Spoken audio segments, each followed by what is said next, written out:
Definitely ప్రతి cinema 100 సినిమాలు వచ్చేస్తున్నాయి. మనం ఏం స్పెషల్ గా ఇవ్వాలి, కొత్తగా ఇవ్వాలనుకున్న ప్రాసెస్ లో ఒక కొత్త రకంగా ఒక ప్రీ టీజర్ ఇద్దాం ఫస్ట్ అనేలాగా చేసి we showed the essence of our cinema. Hide and seek అనే సినిమా ఎసెన్స్ ఏంట్రా అంటే ఇప్పుడు మీరు టీజర్ చూడొచ్చు.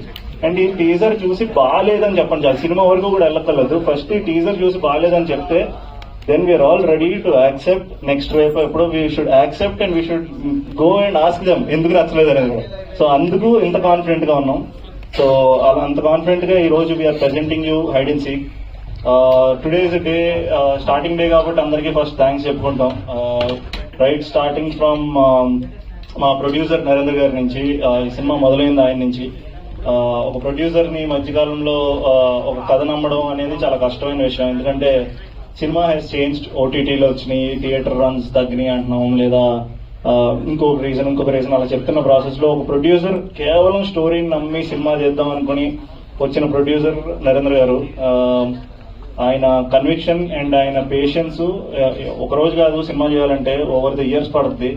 ఆయన ఎన్నో కథలు విని తర్వాత ఈ కథకు లాక్ చేసుకుని తర్వాత మేమందరం లాక్ చేసుకుని ఆ సినిమా ఒక స్టార్ట్ డే క్లాప్ కొట్టడం నుంచి ఈ రోజు వరకు రావడం అనేది చాలా పేషెన్స్ తో కూడుకున్న విషయం. ప్రొడ్యూసర్ కి డబ్బులతో పాటు పేషెన్స్ కూడా అవసరం. సో చాలా కష్టపడి డబ్బులు, పేషెన్స్, ఆయన మనసు అన్ని పెట్టి ఈ సినిమా చేశారు. I want him to succeed. ఈ సినిమా సక్సెస్ అవుతుందని 100% నేను కోరుకుంటున్నాను. నేను టీమ్ కాబట్టి నేను చెప్తున్నాను, but everybody else also. Second is Bassi నాకు ఒక 3 years బ్యాక్ ఎప్పుడో నాకు ఈ కథ చెప్పాడు. 3 years 2.5 years నుంచి, అప్పటి నుంచి ఈ రోజు వరకు తనకి ఈ కథ మీద ఉన్న కాన్ఫిడెన్స్ పెరుగుతూనే వచ్చింది. అండ్ నాకు బసీకి ఎట్లా అంటే ఒక క్రియేటివ్ సైడ్ ఉన్నప్పుడు సాధారణంగా ఎప్పుడు కొట్టుకుంటానే ఉంటారండి. 2 క్రియేటివ్ మైండ్స్ కొట్టుకుంటారు.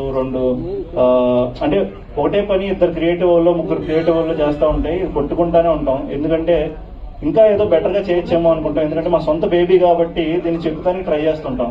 ఈ ప్రాసెస్ లో ద హోల్ టైం ఈ సీన్ ఇంకా ఎలా చేయొచ్చు, అలా చేయొచ్చు అనుకుంటా కొట్టుకుంటానే ఈ రోజు వరకు till we present it to the audience. I think అదొక్కటే ఉంటదేమో మా మైండ్ లోని. Because when the product is out ఒక్కరోజే ఇంక రిలాక్స్ అవ్వగలం. ఈ రోజులు ఇవన్నీ కూడా జనరల్లీ చాలా టెన్షన్తోనే ఉంటాయి మాకు. So I wish Bassi a very very big success with this film. And చాలా డైనమిక్ డైరెక్టర్. తను ఏమనుకుంటున్నాడో, తన నుంచి ఏం అవుట్పుట్ తీసుకుంటున్నాడు అనేది ఆ రోజు కాదు, తర్వాత మనం ఎడిట్ టేబుల్ మీద కూర్చుని తర్వాత అది ట్రాన్స్లేట్ అయ్యాక you can see his vision.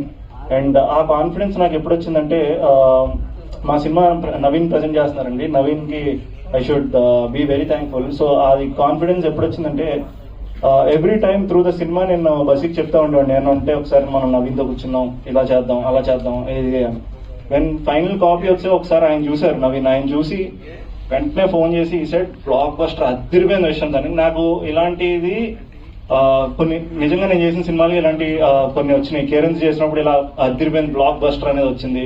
మనమంతా చేసినప్పుడు కైండ్ ఆఫ్ రెస్పెక్ట్ కి అది వచ్చింది. ఓపిట్ గా చేసినప్పుడు వచ్చినాయి. అట్లాంటి ఒక ఫోన్ కాల్ మళ్ళీ నాకు నవీన్ ఫోన్ చేసి అదిరిపోయింది, దిస్ ఇస్ ఫెంటాస్టిక్, నీకు అర్థం కావట్లేదు ఇది అన్నాడు.